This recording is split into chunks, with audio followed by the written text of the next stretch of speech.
Bonjour à tous les amis et bienvenue sur ma chaîne YouTube. On se retrouve pour le premier quintet de la semaine sur l'hippodrome de Vincennes. On redescend nettement de catégorie avec le prix sans lice. Conditions qui s'affichent devant vous: 2100 mètres Autostar, course européenne, 14 partantes, des femelles, une seule française, 13 étrangères. Mais la française, je l'ai gardée dans ma sélection. Quintet extrêmement ouvert. Il peut y avoir des surprises, il risque d'y avoir des surprises.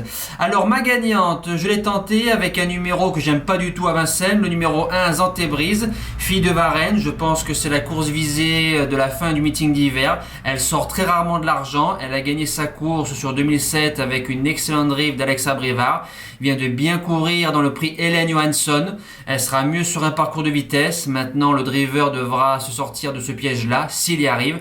C'est une potentielle gagnante. La deuxième base sera le numéro 3, Zanzibar Wise Ass, jument qui a du potentiel mais jument caractériel.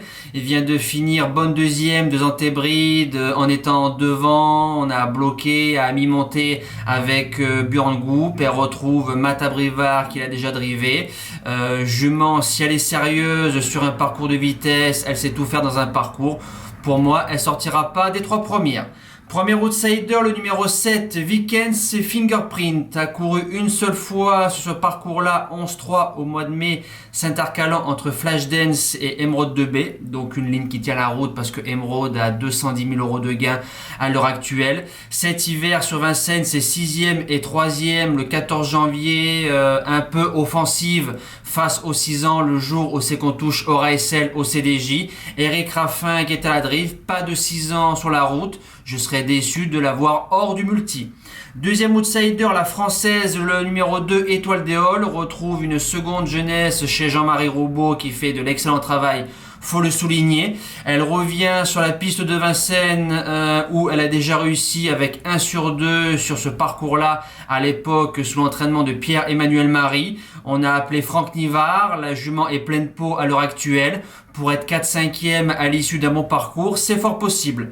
Les secondes chances sont le numéro 4, Vanity Louis, redescend un petit peu d'un étage par rapport à sa dernière course, adore les parcours de vitesse, a pris un petit mur à 100 mètres du poteau, il y avait du bon gaz la dernière fois avec François Lagadec, c'est Johan Le Bourgeois cette fois-ci, a déjà réussi sur le tracé, je garde.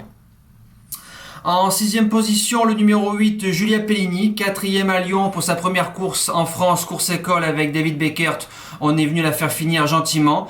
Une jument qui va débuter grande piste, une jument qui a battu Gina Meharas qui, le coup d'après, quand elle est arrivée en France, a fait 3e de Gaspard de Brion, 6e de groupe 3 et 5e du Shane Toll. Donc battre Gina Meharas est une référence. Avec Jean-Michel Bazir, je dis oui. En 7e position, le numéro 5, Digital Close. Alors ces deux premières courses cet hiver au mois de décembre en France sont bonnes, 2 fois 4e avec un certain Björn Goop qu'elle retrouve. Les 3 courses d'après, c'est 3 distancements. Elle retrouve son pilote fétiche. Si la jument est sage, elle jouera les belles places. Et je termine avec le 14 de Last Winner. C'est la moins argentée, mais je pense qu'elle peut venir créer une surprise. En France, c'est 3 sur 3. Elle a couru à Cavaillon et 2 fois sur Vincennes. Petite piste Autostar et grande piste Autostar. On l'a défaire des antérieurs pour la première fois. À 50 contre 1, le déplacement de Nico Danens. Je me dis qu'il peut venir prendre une 5e place à l'issue d'un bon parcours bien caché. Voilà, nous c'est terminé. On se dit à demain pour un tout nouveau quintet. Passez une excellente semaine. Merci les amis. Ciao!